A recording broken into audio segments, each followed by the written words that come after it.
Yuk, mari sama-sama kita buka Alkitab kita. Perhatikan ya, kita buka Matius pasal 1. Hari ini saya ingin membahas sebuah nama yang namanya adalah Rahab.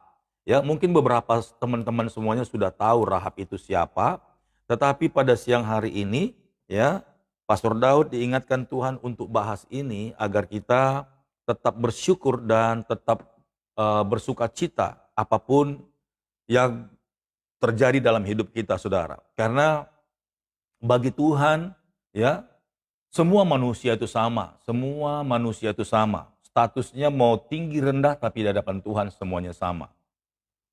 Haleluya. Kalau Tuhan mau bekerja bagi siapapun, tidak ada seorang manusia yang bisa membantahnya. Ya, apakah dia orang terhormat tadinya atau dia tadinya orang terhina? Kalau Tuhan mau pakai orang yang terhina ini, tidak ada yang bisa komplain. Jadi saudara-saudara semuanya, apapun status saudara, jangan kecil hati. Selama saudara mencintai Tuhan, selama saudara mau respect dengan kerajaan Allah, Tuhan akan memperhitungkan kehidupan saudara. Haleluya. Yuk kita lihat ya, Injil Matius pasal 1. Haleluya. Injil Matius pasal 1.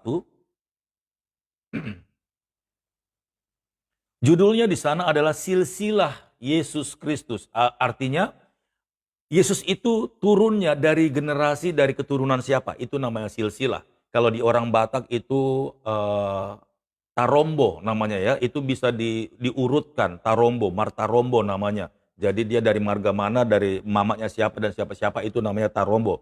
Partuturan ya. Ada di sini orang Batak, coba kasih komentar dulu. Benar nggak Pastor Daud ini sebut partuturan? Martutur katanya. Coba Pastor Daud tunggu ya.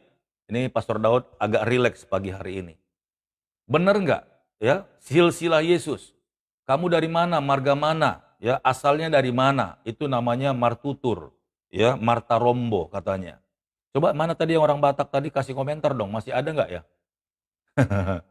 Iya, kalau nggak ada Pastor Daud lanjut ya. Oke, mungkin lama ngetiknya kali. Oke, perhatikan Alkitabnya saudara. Ya, silsilah Yesus Kristus, garis keturunan.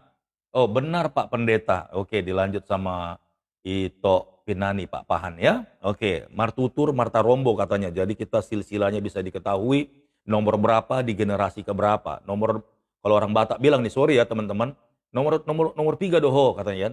Nomor berapa kamu dari marga itu. Jadi tahu apakah kita ini kakaknya atau adiknya. Sekalipun umur kita lebih muda dari dia, tapi kalau kita ini dari yang paling tua, tetap kita dipanggil kakak. Itu yang namanya martutur ya. Oke. Nah, judulnya di sini silsilah Yesus Kristus. Kita langsung masuk ke ayat 5. Perhatikan di ayat 5 saudara. Ya. Kalau di ayat yang pertama dikatakan gini, inilah silsilah Yesus Kristus anak Daud, anak Abraham. Yang pertama, Abraham memperanakkan Ishak, Ishak memperanakkan Yakub, Yakub memperanakkan Yehuda, Yehuda dan saudara-saudaranya. Lalu di ayat 5 ya, setelah bla bla bla bla bla bla bla bla bla. Nah, masuk di ayat yang kelima. Salmon memperanakkan Boas dari Rahab. Wow. Salmon memperanakkan Boas dari Rahab. Ada Salmon di sana, ada Rahab di sana, dan ada Boas di sana. Ya, saya baca ulang. Salmon memperanakkan Boas dari Rahab. Boas memperanakkan Obed dari Rut. Obed memperanakkan Isai. Nah, tentunya kita semuanya tahu siapa itu Obed, siapa itu Boas. Nah, Boas ini adalah seorang sepupu tadinya sebenarnya, sepupu ini dari generasi bangsa Israel, ya, Boas. Nah, dia inilah yang mengambil Rut. Rut ini seorang perempuan yang telah diperistrikan 2 kali, yaitu anaknya Naomi. Ya, kita tahu cerita ini. Naomi ini adalah seorang perempuan tua, yaitu mertuanya Rut. Ya, Naomi dan Rut. Nah, Rut ini adalah mantu perempuannya Naomi. Sekali lagi, Rut ini adalah mantu perempuannya Naomi. Ya, dan Rut ini kawin dengan anaknya Naomi yang pertama, yang sulung meninggal. Lalu dia turun kasur istilahnya zaman sekarang ya, turun ranjang atau adik kandungnya bisa melanjutkan untuk menikahi kakak iparnya ini. Lalu dia kawin lagi dengan anak Naomi yang kedua, tapi meninggal juga, saudaraku. Nah, tinggallah ini, ya, suaminya Naomi sudah lama meninggal. Akhirnya si Ruth ini pernah minta izin, si Naomi pernah bilang, "Ruth, kembalilah kepada keluargamu sebab aku sudah tidak punya anak laki-laki lain." Ya. Tetapi Ruth ini, ya, dari bangsa lain, dia bilang, "Tidak, Mama. Seperti apa hidupmu, seperti itulah hidupku. Siapa Allah yang kau sembah, dia jugalah Allahku." Jadi Ruth ini adalah menantu perempuan yang baik, yang dia sangat menghormati mertuanya. Apa yang dikatakan oleh mertuanya Naomi ini, dia sangat mengasihi dan taat kepada perintahnya. Itu sebabnya dalam kisah ini Ruth akhirnya diambil oleh Boas, seorang kaya raya yang bijaksana, yang baik hati. Ya, Boas. Haleluya. Nah, Boas ini, ya itu yang saya katakan tadi, mereka dari satu nenek moyang, dan Boas ini berhak bisa mengambil, sebenarnya ini bisa dikatakan mantunya juga, ya, bisa dikatakan mantunya juga. Tapi karena dia sudah tidak punya lagi calon suami dari mertuanya, akhirnya dia diserahkan kepada, misalnya dari bapak kakak beradik. Nah, inilah kalau dilihat dari adat istiadat ini hampir sama seperti orang Batak sebenarnya, dan dari suku-suku lain juga banyak, ya, hampir sama seperti itu. Nah, pertanyaan kita di sini, ya, di ayat 5, Salmon memperanakkan Boas. Nah, Salmon memperanakkan Boas dari Rahab, ya. Boas memperanakkan Obed dari Ruth. Nah, jadi karena Boas ini adalah seorang laki-laki yang kaya raya dan baik hati, nah dia melihat bahwa Ruth ini sebenarnya dari kaumnya, ya, yang bisa dikatakan yang terlantar. Suami nggak punya, ya, mertuanya miskin, bahkan mertua laki-lakinya sudah nggak ada. Jadi memang dia ini seperti hidup gelandangan lah, miskin. Nah, tetapi si Boas ini, ya, dia karena melihat Ruth ini adalah seorang perempuan yang baik, yang sopan, yang benar-benar menjaga kultur, tradisi yang baik dari mertuanya, dan akhirnya Boas ini tahu bahwa Ruth ini sebenarnya tidak jauh-jauh kekeluargaannya dari dia. Itu sebabnya karena tuntunan daripada Naomi untuk mendekat kepada Boas, akhirnya Boas mengambil dia menjadi istrinya. Nah, saudaraku, yang perlu kita pelajari sekarang ini Rahab, saudaraku. Kenapa Boas bisa punya hati yang bijaksana, wise, dan baik begitu?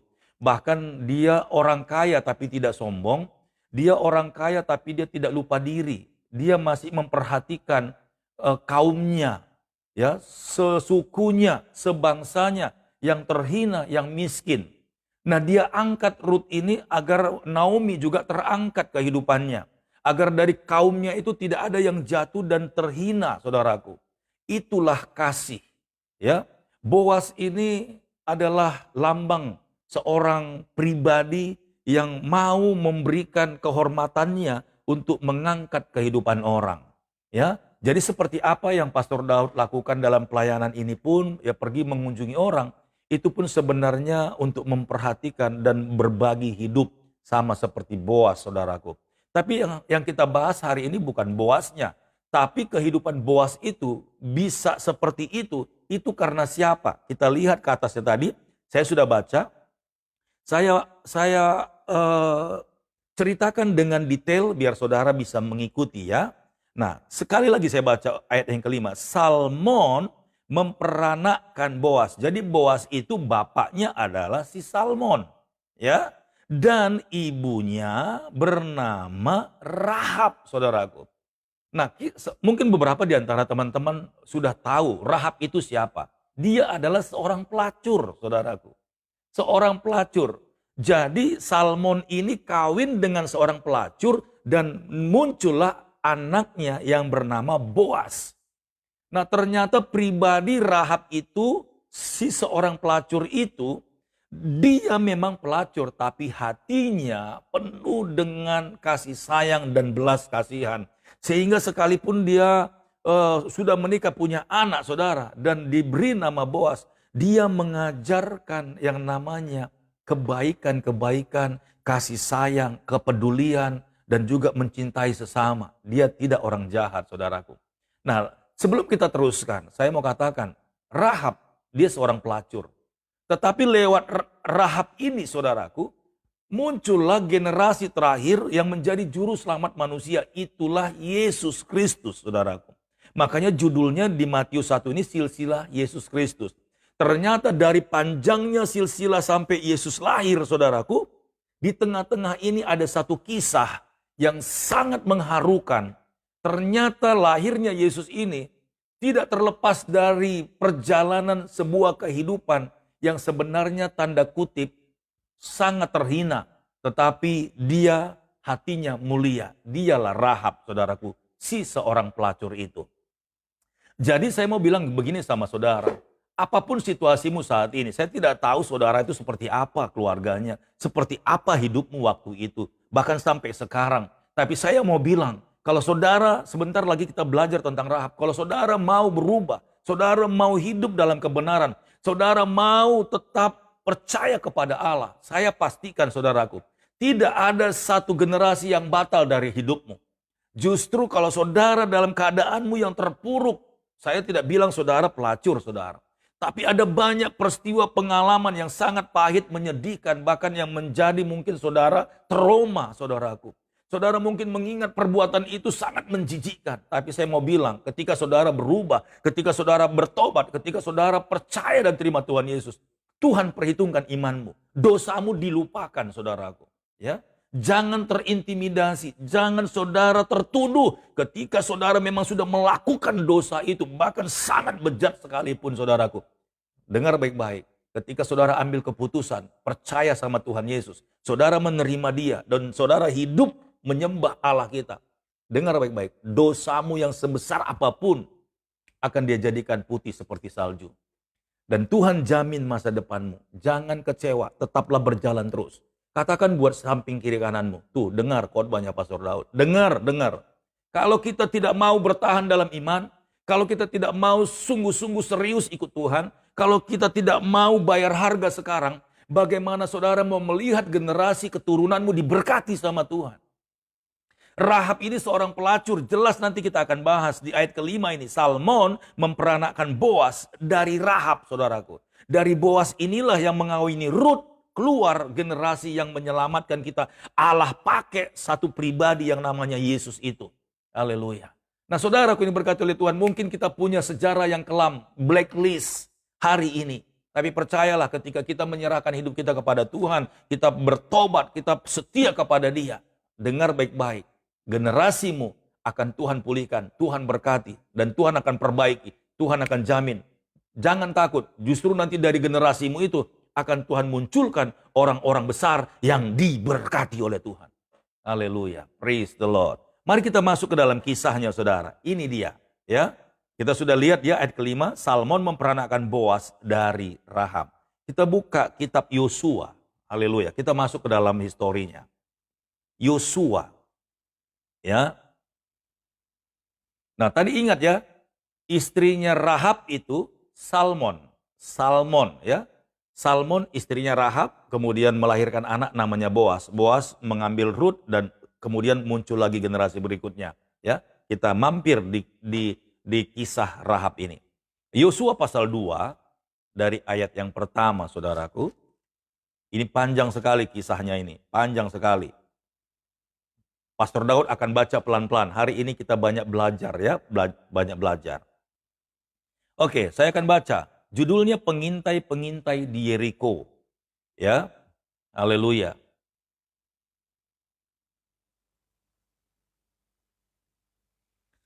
Ayat yang pertama, Yosua bin Nun dengan diam-diam melepas dari Sitim 2 orang pengintai. Oke, sampai di sini dulu.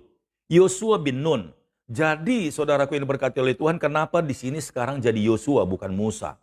Jadi sebelum Musa meninggal, saudaraku, dia memang sudah Allah katakan tidak berkenan dan tidak diperkenankan masuk ke tanah Kanaan.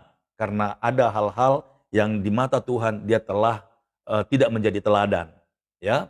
Lalu Musa memilih Yosua dengan tuntunan Tuhan. Musa memilih dan mengangkat Yosua menjadi pemimpin untuk membawa bangsa Israel masuk ke tanah Kanaan. Jadi sebelum, saudaraku perhatikan, sebelum Musa meninggal, dua orang pengintai juga, dua tim ya. Salah satunya Yosua dan Kaleb. Yosua dan Kaleb pernah mengintai kota Yeriko. Lalu mereka pulang dengan membawa anggur. Lalu satu tim lagi berkata, wah di tanah Yeriko itu orangnya besar-besar raksasa semuanya. Kita kayak semut di kakinya. Yang satunya lagi khawatir takut. Tetapi Kaleb dan Yosua berkata, jangan takut. Sekalipun mereka besar seperti raksasa, Allah kita akan menyerahkan mereka ke kaki kita. Kita akan menginjak-injak mereka. Makanya Yosua ini punya mental pemimpin, saudara. Lalu karena Yosua dan Kaleb ini adalah seorang pahlawan yang gagah perkasa, pemberani, saudara. Tetapi Allah memilih Yosua. Yosua. Nah, dengar baik-baik saudaraku. Pengganti Musa membawa bangsa Israel ke tanah Kanaan itu adalah Yosua. Yosua sebenarnya lambang daripada Yesus. Yosua. Yosua. Ya, Yesus. Jadi pribadi Yosua itu adalah nama Yesus sebenarnya. Dinubuatkan sampai Yesus muncul di abad yang pertama, saudaraku. Jadi biar tahu ya, Yosua itu sebenarnya mewakili nama Yesus. Lalu setelah Musa meninggal, Yosua masuk perbatasan tanah Yeriko. Namun sebelum Yosua menjajah, menghancurkan kota Yeriko, Yosua punya lagi dua pasukan, ya, dua pasukan pengintai. Tadi zamannya Musa dua orang, Yosua dan Kaleb, sementara yang lainnya itu gugur ya. Setelah Yosua mengambil jabatan itu, Yosua juga dua pengintai, punya dua pengintai. Nah ini dia katakannya, Yosua bin Nun dengan diam-diam melepas dari Sitim dua orang pengintai. Ini dua orang kesatria, ya. Jadi pemimpinnya Yosua ini punya pasukan perang, pasukan elit, dan dia punya dua pasukan ini yang sangat gagah berani, ya. Yosua bin Nun dengan diam-diam melepas dari Sitim dua orang pengintai. Katanya, pergilah, amatilah negeri itu, maksudnya Yeriko ya, dan kota Yeriko serta Kanaan. Jadi kota Yeriko itu, tembok Yeriko itu adalah kota perlindungan, dan di tengah-tengahnya itu ada kota Kanaan. Jadi sebelum masuk kota Kanaan harus melewati Yeriko dulu. Jadi Yeriko inilah yang dihancurkan, temboknya yang besar itu, dengan doa pujian yang mengelilinginya 7 kali, ya, 7 hari. Dan hari yang ketujuh itu 7 kali dikeliling dan hancur semua, saudara. Haleluya. Nah, pergilah, amatilah negeri itu dan kota Yeriko. Maka pergilah mereka dan sampailah mereka ke rumah seorang perempuan sundal. Nah, ini yang namanya pelacur. Ya, sekali lagi, pergilah, amatilah negeri itu dan kota Yeriko. Maka pergilah dua pengintai itu, yaitu mereka, dan sampailah mereka ke rumah seorang perempuan sundal yang bernama Rahab, lalu tidur di situ. Nah, saudara, perlu Pastor Daud jelaskan ya, bahwa tembok Yeriko itu keliling dan di tengah-tengahnya itu adalah kota Kanaan. Dan tembok itu sebenarnya adalah pinggiran, itu bukan kota utama ya, pinggiran. Jadi seperti misalnya kalau Pastor Daud di kota Jakartanya itu ada di Jakarta Pusat. Tetapi batas daerahnya itu ada yang di Bekasi, ada yang di Tangerang, karena dia memutar begitu, saudara. Artinya kalau dibangun tembok, ini sebenarnya pinggiran. Ini pinggiran sebenarnya. Ya, perbatasan daerah Jakarta Pusat, ibu kota, dengan Tangerang, dengan Bekasi, dengan macam-macam, saudara ya. Biar saudara ngerti sejarahnya. Jadi tembok Yeriko itu mengelilingi semua bagian dan di tengah-tengahnya ada kota Kanaan. Jadi dari sudut manapun orang melihat bahwa tembok itu sebenarnya adalah ujung pinggiran. Mau utara, selatan, barat dan semuanya itu adalah pinggiran, saudaraku. Di tengah-tengahnya inilah kota kehidupan Kanaan yang akan direbut tadi. Nah, lalu ketika pengintai dua orang dari Yosua ini mau melihat survei ke dalam ke tanah Kanaan itu, mereka harus masuk dulu ke tanah Kanaan ini, ke tembok Yeriko ini, saudara. Nah, jadi di gerbang pintu tembok Yeriko ini kan pinggiran ini, orang-orang yang terbuang sebenarnya. Jadi kalau ada serangan dari kota-kota lain atau dari bangsa lain, maka orang-orang yang di pinggiran ini, yang tinggal di pinggiran ini, di tembok-tembok Yeriko ini, mereka yang lebih dulu berhadapan. Jadi si pelacur ini sebenarnya tinggal di tembok-tembok itu, saudaraku. Ya, jadi jangan saudara pikir, jangan sampai salah bayangan bahwa ini hebat juga si pelacur ini, dia bisa ada di pintu gerbang di tembok Yeriko itu, dan kok dia bisa, ini kan orang hebat gitu ya, salah. Ya, bukan seperti perumahan bahwa di pintu depan utamanya itu, itulah pintu masuk utama yang banyak pilar-pilar, banyak ruko-ruko gitu ya. Salah. Jadi bukan begitu ceritanya. Jadi tembok Yeriko itu sebagai pelindung. Ini sebenarnya ujung ke ujung semuanya. Utara, timur, selatan, barat itu dia ujung ke ujung ya, mengelilingi tanah Kanaan. Jadi orang-orang miskin, orang-orang terbuang, pelacur-pelacur banyak tinggal di situ. Makanya dalam cerita apapun saudara lihat di Alkitab, pelacur-pelacur itu suka duduk di pintu gerbang. Jadi kalau ada orang-orang saudagar-saudagar yang mau masuk, kalau dia ingin bersetubuh dengan perempuan itu mungkin jauh dari istrinya karena mereka dulu antar kota, saudaraku. Nah, pelacur-pelacur banyak berdiri-berdiri di pintu-pintu gerbang itu, saudaraku. Nah, salah satunya si Rahab ini dia punya yang namanya rumah nempel dengan tembok Yeriko itu. Itu dia ada di pinggiran kota sebenarnya. Kota aslinya itu Kanaan, ya. Itu tembok Yeriko namanya, bukan kota Yeriko, tembok Yeriko. Nah, jadi biar saudara bisa tahu. Jadi si perempuan ini banyak lagi pelacur-pelacur itu berdiri setiap malam, mereka ya kayak di kota Jakarta, setiap malam mereka nawar-nawarin jasa, mereka menawar-nawari dengan penampilan yang anggun, ya perempuan yang cantik, sehingga laki-laki yang hidung belang itu ya kadang-kadang kalau mereka mau berbuat jinah itu selalu gampang mendapatkannya. Jadi di pintu masuk di Yeriko itu ada satu tempat tinggal. Itulah tempat tinggal Rahab, saudara, dan keluarganya. Jadi keluarga ini sebenarnya keluarga ya kalau secara standar manusia, standar sosialnya, ya itu udah manusia sampah semua yang ada di pinggiran-pinggiran yang tinggal di tembok-tembok Yeriko itu. Karena itu bukan kotanya, kotanya ada di tengah sekali lagi. Ya, biar saudara mengerti ini prosesnya. Jadi ketika dua pengintai itu mau masuk ke kota Kanaan, saudaraku, dia harus lewat dulu tembok Yeriko ini, dan dia mampir di rumah si Rahab ini, saudaraku. Ya, mungkin karena sudah malam atau dia untuk berlindung dulu, karena penampilan daripada pasukan khusus Yosua ini terlihat beda dengan orang Kanaan, terlihat beda dengan orang-orang yang ada di dalam Yeriko itu, saudaraku. Dari penampilan, dari bahasanya, dari warna kulitnya berbeda. Ya, orang Israel dengan orang yang tidak Israel. Jadi bangsa Israel ini sudah diketahui mereka adalah satu bangsa yang sangat berbahaya karena Allah di atas segala Allah, penguasa langit dan bumi selalu menyertai mereka. Jadi sebenarnya dalam kondisi saat dua pengintai ini masuk, orang Kanaan, orang Yeriko sudah gentar dengan kalau menyebut nama bangsa Israel. Haleluya. Mereka sudah, lututnya sudah gemetar duluan, belum lagi bangsa Israel masuk.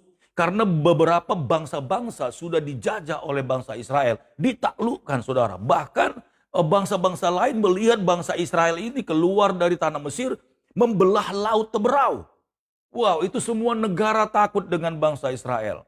Nah, kebetulan ini dua pengintai ini ingin masuk dan memang ingin menguasai tanah Kanaan. Karena pesan Tuhan adalah harus ke tanah Kanaan. Di sanalah penuh madu dan susu, saudaraku. Jadi jelas bahwa orang-orang Kanaan ini sangat diberkati, sangat hidup lumayan, saudaraku. Pertanian mereka, ekonomi mereka, semuanya itu melimpah di sana karena tanahnya subur. Ya, sebenarnya tanah Kanaan itu adalah lambangnya itu surga sebenarnya ya, tanah perjanjian. Haleluya. Kita teruskan, saudara, biar saudara ngerti ceritanya. Jadi si Rahab itu sebenarnya adalah manusia terbuang, manusia sampah yang nempel, tinggal di tembok-tembok. Sekali lagi ya, biar saudara ingat di imaging saudara, bahwa tembok itu bukanlah pintu gerbang utama kota yang megah itu, tidak. Tapi itu adalah perbatasan daerah di pinggiran. Orang-orang yang dari luar mau masuk harus lewat perbatasan itu dulu. Sama kayak Gapura itu ya, pernah saudara lihat? Kalau perbatasan Lampung, Palembang ada Gapura, welcome to Palembang begitu ya. Nah ini berupa tembok, saudaraku, itu tembok luas sekali, jauh. Nah di samping tembok-tembok itulah mereka tinggal. Ya, sebenarnya ini orang miskin sih sebenarnya, saudara ya. Haleluya. Saya baca ulang deh. Pergilah, amat-amatilah negeri itu dan kota Yeriko. Maka pergilah mereka dan sampailah mereka ke rumah seorang perempuan sundal yang bernama Rahab, lalu tidur di situ. Kemudian diberitahukanlah kepada Raja Yeriko, demikian, tadi malam ada orang datang kemari dari orang Israel untuk menyelidiki negeri ini. Rajanya sudah mulai takut. Ayat 3, maka Raja Yeriko menyuruh orang kepada Rahab mengatakan, Bawalah keluar orang-orang yang datang kepadamu itu, yang telah masuk ke dalam rumahmu, sebab mereka datang untuk menyelidiki seluruh negeri ini. Ayat 4. Tetapi perempuan itu telah membawa dan menyembunyikan kedua orang itu. Berkatalah ia, memang orang itu telah datang kepadaku, tetapi aku tidak tahu dari mana mereka. Kita baca terus. Dan ketika pintu gerbang hendak ditutup menjelang malam, maka keluarlah orang-orang itu, aku tidak tahu kemana orang itu pergi. Segeralah kejar mereka, tentulah kamu dapat menyusul mereka. Nah, Rahab ini saya tidak tahu seberapa banyak mereka cerita. Tetapi Tuhan memakai hati Rahab ini, melihat kedua pengintai ini. Dan dia merasa sayang, merasa kasihan, dan merasa hormat kepada dua pengintai yang diutus oleh Yosua ini, saudaraku. Haleluya. Nah, kita lihat sampai dia bisa membuat satu karangan bahwa dia bilang tidak ada dua orang itu cuma sebentar. Dan kemarin tadi siang sudah pulang ketika gerbang ini mau ditutup tengah malam. Mereka sudah keluar, cobalah kejar, mungkin mereka masih bisa kalian cari. Padahal Rahab sudah sembunyikan dua orang ini ada di atas suatu rumah. Haleluya. Ya. Kemudian saudaraku, ayat yang ke-6, tetapi perempuan itu telah menyuruh keduanya naik ke suatu rumah dan menyembunyikan mereka di bawah timbunan batang rami yang ditebarkan di atas soto itu. Maka pergilah orang-orang itu mengejar mereka ke arah sungai Yordan, ke tempat-tempat penyeberangan, dan ditutuplah pintu gerbang. Segera sesudah pengejar-pengejar itu keluar. Tetapi sebelum kedua orang itu tidur, naiklah perempuan itu mendapatkan mereka di atas soto. Dan berkata kepada orang-orang itu, aku tahu bahwa Tuhan telah memberikan negeri ini kepada kamu. Dan bahwa kengerian terhadap kamu telah menghinggapi kami. Dan segala penduduk negeri ini gemetar menghadap kamu.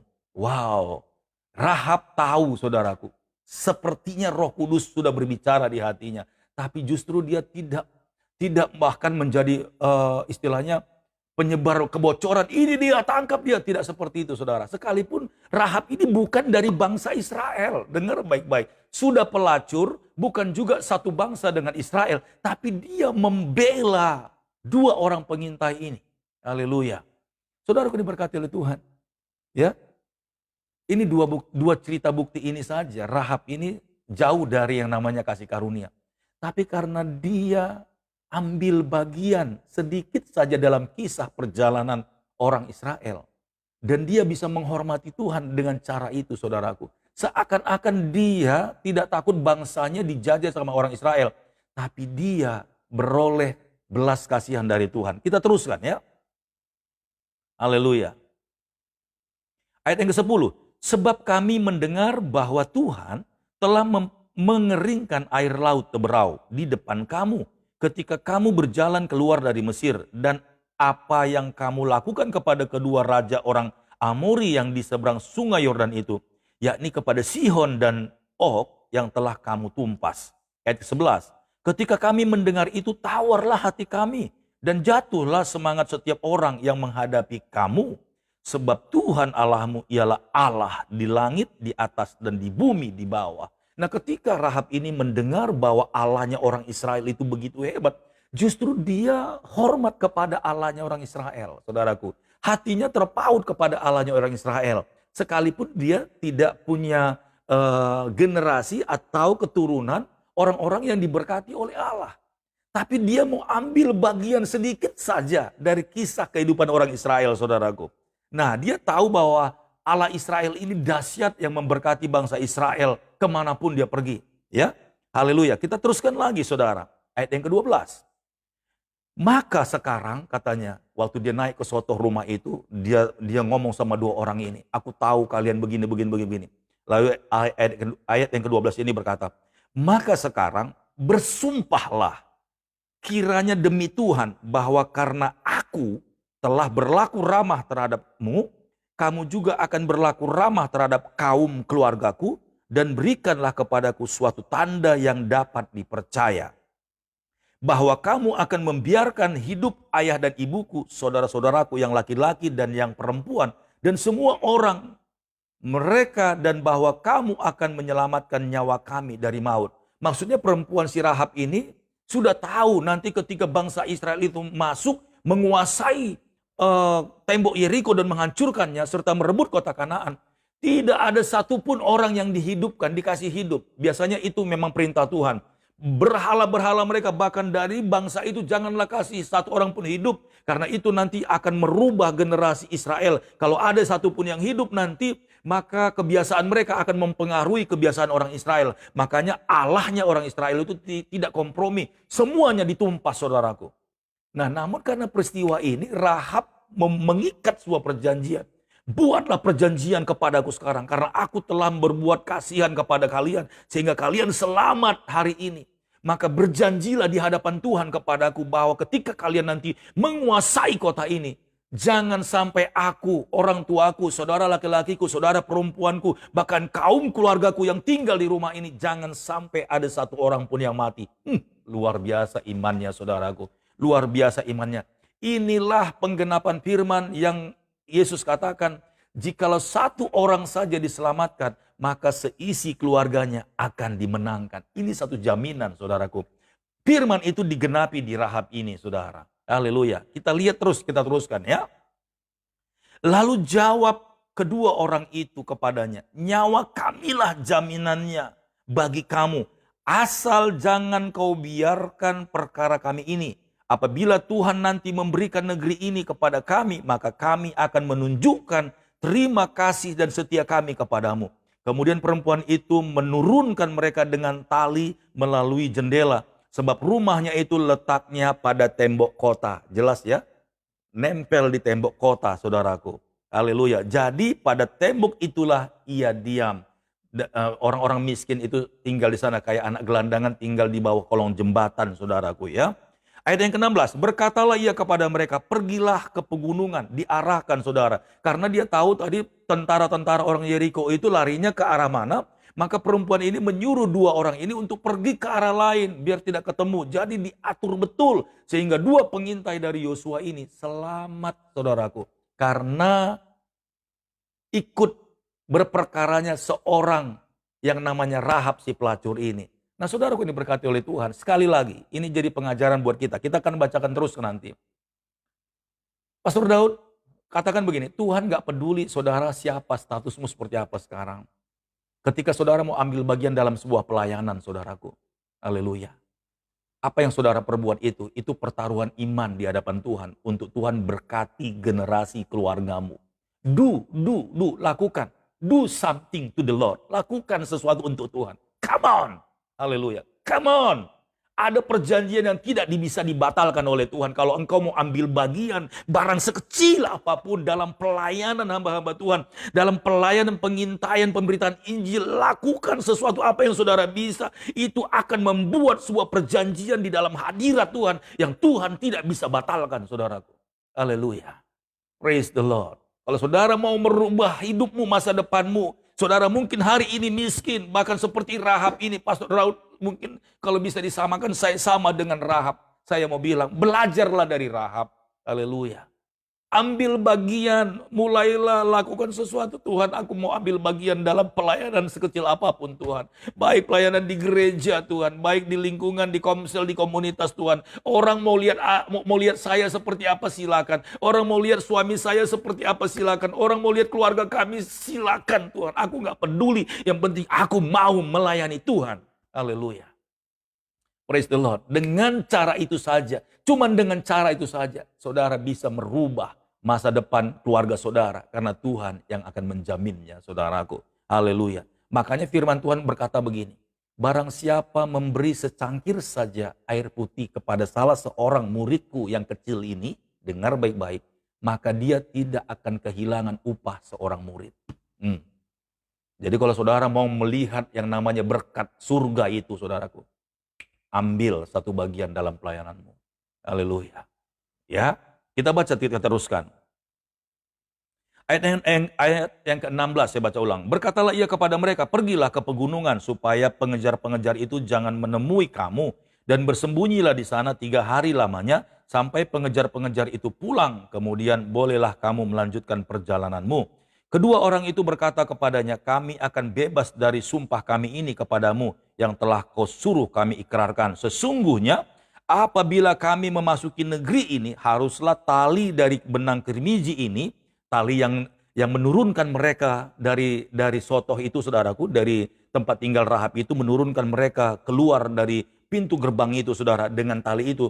Dan tali itu jangan sampai diambil, jangan sampai dilepas, biarkan di situ. Karena ketika bangsa Israel nanti masuk menyerbu kota Yeriko, tanah Kanaan itu, saudaraku, itulah tanda keselamatan. Itu berbicara tentang darah Yesus. Ya, tali kermiji itu warnanya merah, saudara. Haleluya, merah. Haleluya. Ya. Kedua orang itu berkata kepadanya, kami akan bebas dari sumpah kami ini kepadamu yang telah kau suruh kau ikrarkan. Sesungguhnya apabila kami memasuki negeri ini, haruslah tali dari benang kirmiji ini kau ikatkan pada jendela tempat engkau menurunkan kami dan ayahmu serta ibumu, saudara-saudaramu serta seluruh kaum keluargamu, kau kumpulkan di rumahmu.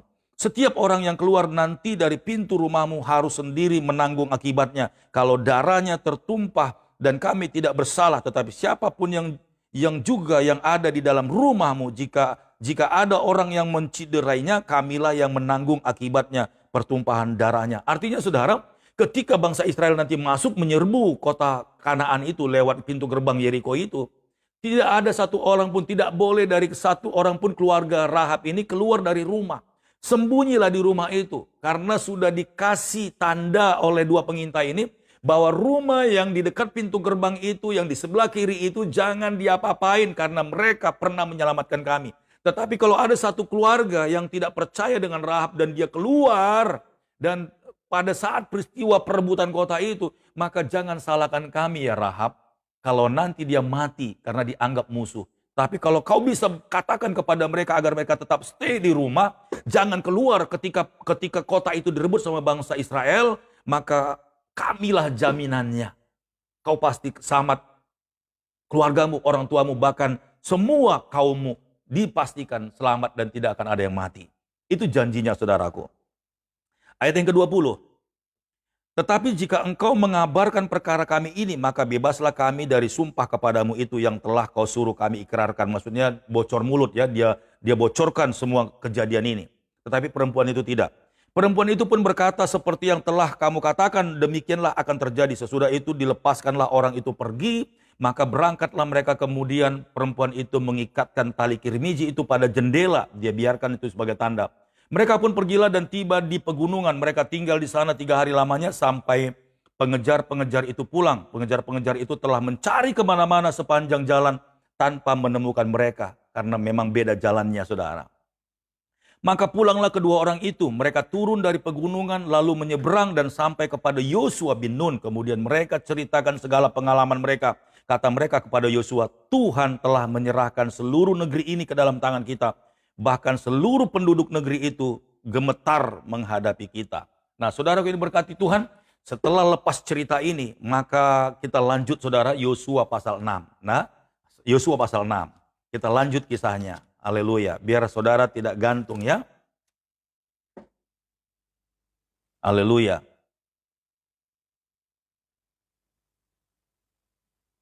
Yosua pasal 6 ayat yang ke-17.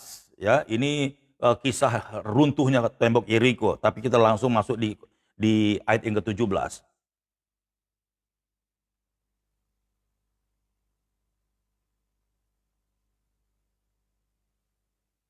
Demikian firman Tuhan, saudara. Yosua 6 ayat yang ke-17. Dan kota itu dengan segala isinya akan dikhususkan bagi Tuhan untuk dimusnahkan, ya, dimusnahkan. Hanya Rahab perempuan sundal itu akan tetap hidup, ia dengan semua orang yang bersama-sama dengan dia dalam rumah itu, karena ia telah menyembunyikan orang suruhan yang kita suruh. Allah itu sebenarnya tidak kompromi. Semua musuh-musuh orang Israel itu harus dibunuh mati. Karena takut nanti kelakuan mereka, kebiasaan mereka, itu membaur dengan orang Israel kalau mereka masih tinggalkan hidup. Dan akhirnya orang Israel bisa berubah. Baik sifat, karakternya, bahkan kebudayaannya. Tapi karena satu hal ini, saudara, Rahab sudah menolong dua pengintai ini. Allah pun tidak berani mengizinkan keluarga ini untuk dibunuh. Saudara, luar biasa sekali. Haleluya. Nah, dari sinilah awalnya, saudaraku, Rahab ini bisa menjadi generasi yang melahirkan Yesus. Kita baca ayat yang ke-23, saudara. Ya. Nah, setelah dikatakan seperti itu, kecualikan keluarga daripada Rahab, papa mamanya, orang tuanya, dan kaumnya jangan sampai dibunuh. Karena dia telah menyelamatkan 2 orang dari bangsa Israel yang mengintai saat itu. Ayat yang ke-23. Lalu masuklah kedua pengintai muda itu dan membawa keluar Rahab dan ayahnya, ibunya, saudaranya, dan semua orang yang bersama-sama dengan dia. Bahkan seluruh kaumnya di bawah mereka keluar, lalu mereka menunjukkan kepadanya tempat tinggal di luar perkemahan orang Israel, saudaraku. Ya. Lalu ayat yang ke-25, demikianlah Rahab perempuan sundal itu dan keluarganya serta semua orang yang bersama-sama dengan dia dibiarkan hidup oleh Yosua, maka diamlah perempuan itu di tengah-tengah orang Israel. Diamlah perempuan itu di tengah-tengah orang Israel. Saudara boleh lihat, dikasih tempat yang terbaik. Ya, di tengah-tengah orang Israel sampai sekarang karena ia telah menyembunyikan orang suruhan yang disuruh Yosua untuk mengintai Yeriko. Haleluya. Nah, saudara, ketika Rahab ini beserta orang tuanya diselamatkan, dikasih tempat di tengah-tengah orang Israel. Saudaraku ini berkati Tuhan. 2 pengintai itu namanya tidak ditulis dalam sejarah ini. Tetapi salah satu di antaranya adalah Salmon, saudaraku. Ya. Nah, Salmon inilah prajurit tangkas, prajurit pasukan khususnya Yosua yang mengintai di kota Yeriko itu. Salah satunya inilah yang bernama Salmon. Dan dialah yang berjanji kepada Rahab ini, saudaraku, si pelacur ini. Ya, luar biasa sekali ceritanya. Ketika mereka sudah menghancurkan tembok Yeriko dan menguasai tanah Kanaan, saudaraku, Rahab dan keluarganya diasingkan dan diselamatkan, bahkan ditaruh di tengah-tengah komunitas orang Israel.